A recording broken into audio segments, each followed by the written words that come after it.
안녕하세요. 아는것입니다. 김성재입니다. 2024년 2월 넷째 주 증시 전망 및 투자 전략 보도록 하겠습니다.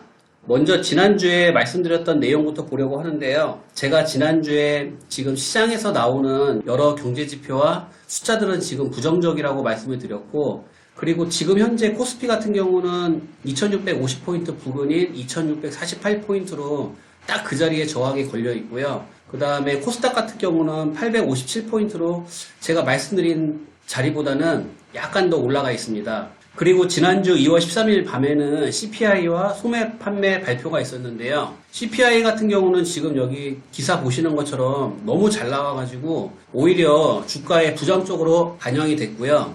그 다음에 소매 판매 같은 경우는 또 시장에서 원하던 대로 떨어져가지고 이 부분이 또 오히려 주가에 좋게 반영이 됐습니다. 그래서 지금 한 주에 있었던 경제 지표의 숫자들도 좀 왔다 갔다 하는 흐름이고, 그 다음에 이 발표되는 숫자들이 주가 움직임에 대한 명분 정도로만 작용하는 것 같고 큰 흐름에 영향을 주는 것 같지는 않습니다. 그럼 경제 지표와 숫자들을 보면서 다음 주를 좀 예상해 보려고 하는데요. 먼저 지수 PBR 같은 경우는 코스피 같은 경우 0.96, 그 다음에 코스닥은 0.91인데 좀 적정 수준에서 약간 더 내려간 수준입니다. 그래서 아직은 괜찮다라고 볼 수 있고, 환율 같은 경우는 아직도 1330원으로 높고, 달러 인덱스 같은 경우도 104포인트로 아직도 숫자가 상당히 불편한 자리거든요. 그리고 저의 생각은 지난주와 마찬가지로 아직은 추세적으로 횡보, 그 다음에 약간 운이 따라준다면 하방으로도 보고 있거든요. 그리고 상단의 저항대는 달러 인덱스나 환율 모두 뚫기는 어렵지 않을까 보고 있습니다. 그리고 채권금리도 상당히 신경이 쓰이는 자리인데 지금 2년물 같은 경우는 4.56포인트고 10년물 같은 경우는 4.24거든요. 그래서 제 예상보다 지금 미국 채권금리도 더 높은 자리에 위치해 있긴 한데 그래도 희망이 있다라면 최근에 3거래일 동안 2년물, 10년물 모두 금리가 떨어지는 추세에 있고 이 추세가 좀 더 유지된다면 또 다시 하방으로 갈 수도 있다라고 보고 있습니다. 그리고 WTI 같은 경우도 지금 어느덧 80달러 가까이 왔는데 지금 안 그래도 인플레이션 때문에 지금 시장이 상당히 시끄러운데 이것도 계속 올라가면은 분명히 영향을 줄 수 있거든요. 주봉으로 보게 되면은 80달러 부근이 굉장히 매물이 두터운데 여기도 그렇게 쉽게 돌파하기는 쉽지 않은 자리라고 생각을 합니다. 그리고 지수 수급을 보겠습니다. 지금 코스피 같은 경우는 외인과 기관의 매수세가 다시 올라가고 있고, 다만 이 ADR 수치가 코스피 같은 경우는 116으로 좀 부담스러운 자리에 있고 이 캔넬의 위치도 지금 저항에 막혀 있거든요.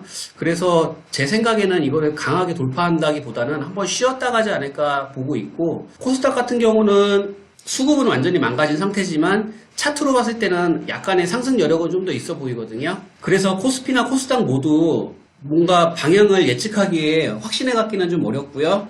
그래서 조금 더 확신에 갖기 위해서 코덱스 200 선물 인버스 2배 차트도 보겠습니다. 지금 수급적으로 봤을 때는 외인 기관이 빠지고 있어서 긍정적으로 볼 수는 있는데 지금 보시게 되면은 이게 N자 하락이 나올 수도 있고 아니면 수평 지지가 될 수도 있다라고 보고 있거든요. 그래서 좀 더 하락을 할지 아니면 반등이 나올지는 모르겠지만 일단 큰 흐름에서는 한번 쉬고 간다는 것에 무게를 두고 싶습니다. 그래서 제가 생각하는 2024년 2월 넷째 주에 증시 전망 및 투자 시나리오는 일단 원달러 환율, 달러 인덱스, 미 채권금리, WTI 모두 숫자가 굉장히 불편합니다. 하지만 지금 다 저항에 걸리는 자리이기 때문에 그렇게 여기서 더 올라가기는 쉽지 않을 거라고 생각을 하고 있고, 코스피 같은 경우는 수급이 굉장히 강합니다. 그리고 이 아래 차트는 코스피 60분 봉인데요. 지금 저항에 걸려있긴 하거든요. 하지만 아직 힘이 좋기 때문에 제 생각에는 뚫으려는 시도는 계속 할 것 같고, 이 강한 돌파가 나오기까지는 언제가 될지는 모르겠지만은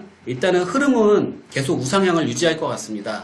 그리고 코스닥 같은 경우는 지금 추세가 약간 꺾이는 흐름이긴 한데 이것도 꺾인다기보다는 약간 눌림의 느낌이 좀 더 강하거든요. 그래서 결론적으로 지금 현재 대부분의 경제지표나 숫자들이 부정적이지만 저의 기준에서 봤을 때는 고점에서 꺾이는 느낌을 많이 주고 있고 수급도 살아나는 흐름이 강하기 때문에 저항에 맞는 구간은 있겠지만 보합과 눌림을 반복하면서 시장은 계속해서 우상향을 시도할 것으로 예상합니다. 그리고 최근에 러셀 2000이나 다우지수 같은 지수들이 오르는 흐름이 있었거든요. 그래서 우리나라 같은 경우는 섹터의 쏠림이 굉장히 강한데 이제 슬슬 소외받는 주식들이나 중소형주들도 주목을 받는 시기가 올 것이라고 예상을 해보고요. 그리고 제가 봤을 때는 아직까지 시장에서 공포를 느낄 단계는 아닌 것 같습니다. 그래서 제가 준비한 내용은 여기까지고 저는 다음 주에 증시 전망 및 투자 전략 리뷰 영상으로 찾아뵙겠습니다. 감사합니다.